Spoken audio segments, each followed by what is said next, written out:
고지혈증을 쉽게 생각하면 우리 피 속의 필수적인 콜레스테롤 혹은 지질들이 필요량 이상으로 많아지거나 혹은 좋은 콜레스테롤, 흔히 HDL 콜레스테롤이라고 하는 고밀도 지단백이 줄어드는 것을 이야기하게 됩니다.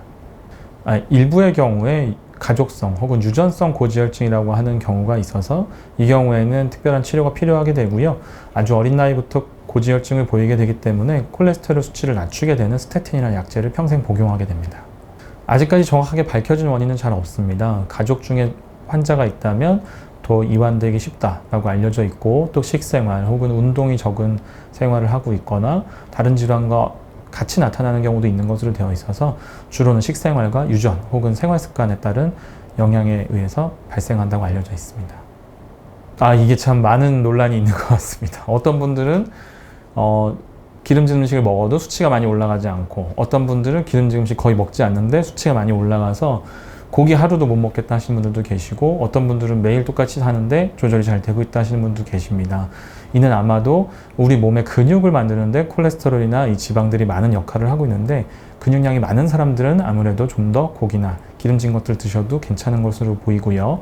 또 근육량이 적고 또 나이가 많을수록 기름진 음식들에 의해서 콜레스테롤 수치가 금방 올라가는 것으로 추정되고 있습니다. 사실 증상이 없는 게 제일 어려운 것 같습니다. 첫 번째 증상으로 심근경색이나 뇌졸중으로 나타나는 경우가 심심치 않게 발견되고요.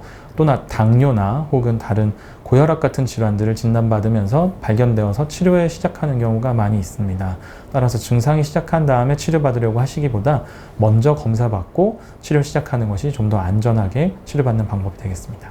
애석하게도 한국 사람들이 미국 사람들보다는 아무래도 좀 더 마르다 혹은 림바디, 주로 날씬하다 이렇게 말씀드릴 수 있는데, 한국 사람들의 경우에도 고지혈증이 미국 사람들 못지않게 많이 있는 것으로 되어 있습니다. 실제로 치료받아야 되는 대상자 숫자도 비슷한 정도로 많이 있는데요. 말랐다고 해서 꼭 안전하다 이렇게 생각하시기보다는 모두 미리미리 검사받고 치료받는 것이 더 좋겠습니다. 가장 대표적으로는 이제 스태틴이라는 약제를 복용하여서 뇌졸중이나 심혈관 질환을 예방하는 것이 중요하겠고요. 또 한 가지는 이제 운동하고 기름진 음식 혹은 이제 튀긴 음식 같은 것들을 줄여서 우리 몸에 들어오는 지방, 콜레스테롤 양을 줄이는 것이 두 번째 치료가 되겠습니다.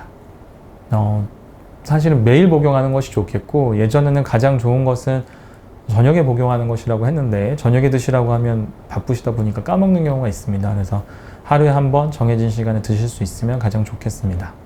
일부의 환자에서 스타틴 장기 복용 시에 당뇨병 발생 확률이 증가하는 것이 보고가 되어 있습니다. 그래서 당뇨 전 단계나 당뇨로 위험하신 경우에는 복용을 하지 않거나 다른 방법을 먼저 고려하는 것도 생각해 볼 수 있겠는데요. 근본적으로는 당뇨가 발생해서 생기는 심장질환 혹은 뇌혈관 질환 발생률과 고지혈증에 의해서 심장질환, 뇌혈관 질환 발생률을 스태틴을 통해서 예방하는 것을 고려했을 때는 전체 사망 혹은 전체 심혈관 질환, 뇌혈관 질환 예방을 봤을 때는 스태틴을 드시는 것이 좀 더 안전합니다. 그래서 당뇨가 생기는 것이 무서워서 스태틴을 못 드실 필요는 없습니다. 보통 스태틴 드시는 경우에 이게 간염 혹은 간에 영향을 끼칠 수 있다고 해서 잘 알고 계신 분들의 경우에는 음주하시는 날은 약을 거르거나 음주 계획이 있다면 약을 미리 안 챙겨 가시는 경우가 있습니다. 근데 가장 중요한 것은 술을 드실 때 식사 혹은 술 자체가 콜레스테롤 혹은 이상지혈증을 일으킬 수 있기 때문에 술을 드시는 횟수를 점차 줄여주시는 것이 좋겠고요. 간에 손상이 올 정도로 술을 드시려고 각오하시지 않는 한은 스태틴을 계속 복용하는 것이 좀 더 안전한 방법이 되겠습니다. 대부분의 경우에는 그렇습니다. 실제로 10년 이상 장기간 복용했을 때 뇌혈관 질환이나 심장 질환을 예방하는 효과가 매우 크기 때문에 수명을 실제 늘려줄 수 있는 약으로 취급받고 있습니다. 그래서 굳이 중간에 끊으시기보다는 지속적으로 드시면서 운동 그리고 식사 습관 조절을 계속 해주시는 것이 더 건강하게 더 오래 사시는 방법이 되겠습니다. 네, 실제로 이 스태틴을 복용하게 되면 관상동맥 질환을 예방하기 때문에, 근데 이 관상동맥 질환은 하루 이틀에 생기는 것이 아니고 매일매일 조금씩 혈관 내에 콜레스테롤이 쌓여서 이루어집니다. 이 과정을 늦추거나 혹은 예방하는 것이 스태틴이기 때문에 매일매일 예방 효과를 얻어서 10년, 20년 쌓았을 때 복용하지 않은 사람에 대비해서 예방 효과를 가지게 되는 것입니다. 그래서 매일 드시는 것이 중요하겠습니다. 여러 가지 기전이 있는데 워낙 약이 제한됐을 때는 간에서 콜레스테롤을 만들어내는, 즉 이제 LDL이라고 하는 수치를 높이는 그 기전을 간에서부터 차단해서 효과를 내게 됩니다. 그래서 실제로 우리 몸에 문제가 된다고 하는 LDL 콜레스테롤, 나쁜 콜레스테롤 수치를 낮추는 것으로 되어 있습니다. 뭐 예방할 수 있다면 좋겠는데 사실 서구화된 식사 습관을 가지고 있는 현대인의 경우에는 예방하기 사실 수월치 않은 것 같습니다. 그리고 또 하나 음주, 그리고 불규칙한 생활 습관, 식사할 때 기름진 음식 혹은 탄수화물 위주 식사도 영향이 있을 수 있겠고요. 이들을 조심하는 것이 우선 중요하겠고, 또 나이가 들어서도 근육량을 유지하고 근육이 계속 일을 할 수 있게 운동을 지속적으로 해주는 것도 또 좋은 예방 방법이 되겠습니다. 뭐 고지혈증이 있으면 뭐 당장 뇌혈관이 어디 막힌다거나 혹은 다리가 저린다거나 손끝이 저린 거랑 연관이 있다 이렇게 생각하시는 경우가 많은데요.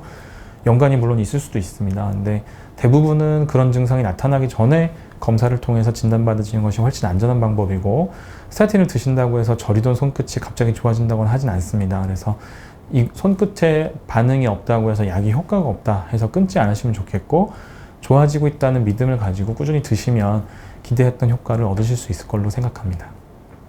의사들이 자랑할 수 있는 치료가 한 3가지 있다고 흔히 얘기합니다. 첫 번째는 고혈압을 빨리 진단해서 치료하는 거, 그리고 두 번째는 당뇨를 빨리 찾아내서 치료하는 거, 그리고 최근에는 이제 약이 좋아져서 고지혈증도 치료를 하게 되었는데요. 이 3가지를 잘 관리할 수 있다면 아무래도 수명을 더 연장할 수 있고 뇌혈관 질환이나 심혈관 질환을 예방할 수 있어서 좀 더 건강한 생활을 할 수 있게 되는데요. 의사들이 가장 큰 기여를 한 3가지, 3대 질환이라고 생각해 주시고 이 3가지 질환의 관리에 관심을 좀 더 기울여 주시면 감사하겠습니다.